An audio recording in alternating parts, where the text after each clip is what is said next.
नमस्कार मित्रों, आपका बहुत बहुत स्वागत YouTube channel teaching learning event with Anil पर। आज इस वीडियो में हम अध्ययन करेंगे मध्यकालीन भारत के इतिहास के अंतर्गत गुलाम वंश या ममलूक वंश के शासकों के शासन कालानुक्रम को। कौन कब आया, किस प्रकार से शासन किया। यहाँ से महत्वपूर्ण प्रश्न आपकी सभी प्रतियोगी परीक्षाओं की दृष्टि से बनते हैं, तो पूरा वीडियो को लास्ट तक देखिए। वीडियो अच्छा लगे तो लाइक शेयर और चैनल को सब्सक्राइब अवश्य कर लें। तो आइए शुरू करते हैं आज के इस टॉपिक को। गुलाम वंश या ममलूक वंश के शासकों के शासन काला अनुक्रम को और महत्वपूर्ण प्रश्नों को देखते हैं। आइए देख लेते हैं इस टॉपिक को। तो 1206 में मोहम्मद गोरी की मृत्यु के बाद कुतुबुद्दीन ऐबक, जो कि मोहम्मद गोरी का एक दास था, 1206 में गद्दी पर बैठता है और 1206 से 1210 तक ये शासन करता है। उसके बाद से आता है आराम शाह, जो 1210 से 1211 बहुत ही कम समय के लिए ये शासन करता है। उसके बाद से आता है इल्तुतमिश।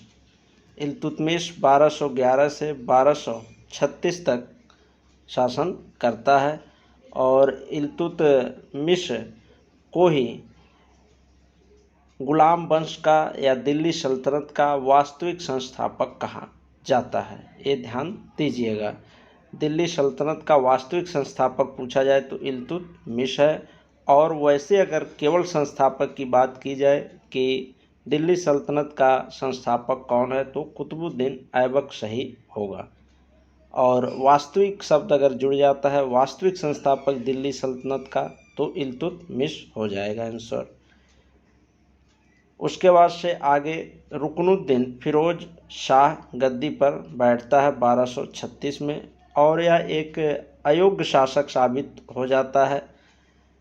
इस प्रकार से इसको गद्दी से हटा करके फिर रजिया सुल्तान बैठती है गद्दी पर, जो इल्तुतमिश की पुत्री है, 1236 से 1240 में। इसे शासन काल रहा रजिया सुल्तान का, और रजिया सुल्तान को प्रथम मुस्लिम शासका भी कहा जाता है।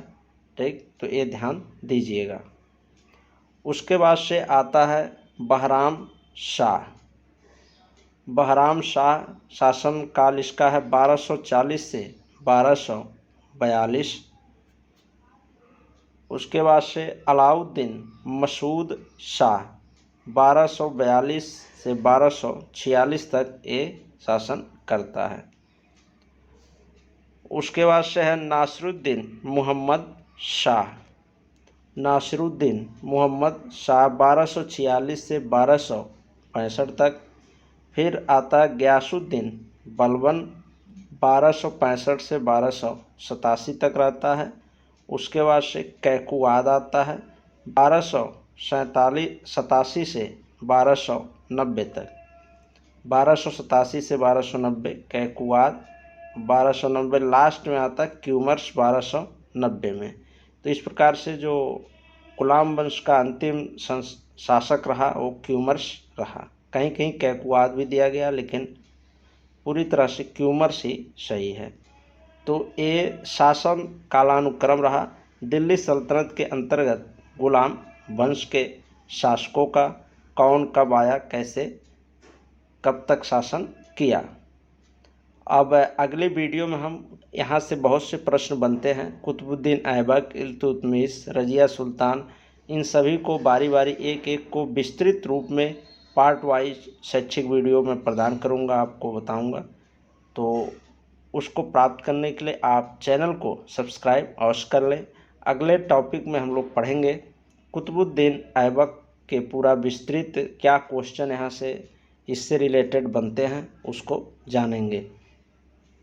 और ये दिल्ली सल्तनत के अंतर्गत गुलाम वंश का ये शासन कालानुक्रम रहा है। शासन का कालानुक्रम रहा है, किस काल तक किसने शासन किया और गुलाम वंश क्यों कहा गया।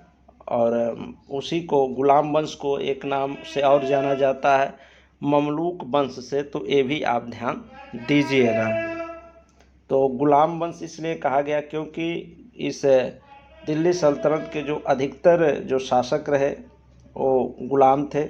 तो ये भी कहना उचित नहीं है क्योंकि मोहम्मद गोरी का गुलाम कुतुबुद्दीन ऐबक था, ठीक, और ऐबक का गुलाम इल्तुतमिश था। इस प्रकार से 2-3 ही शासक ऐसे थे जो गुलाम थे, तो इसका गुलाम वंश नाम रखना प्रॉपर नहीं है। और इसको ममलूक वंश से भी जाना जाता है, ये ध्यान दीजिएगा। ममलूक वंश भी कहा जाता है या गुलाम वंश के नाम से भी प्रश्न पूछा जाता है, तो इसको ध्यान दीजिएगा। तो इस प्रकार से ये प्रश्न रहे शासन के क्रम को लेकर के, गुलाम वंश के दिल्ली सल्तनत के अंतर्गत किस प्रकार से कौन से शासक आए। तो अगले वीडियो में कुतुबुद्दीन ऐबक पर विस्तृत चर्चा करेंगे।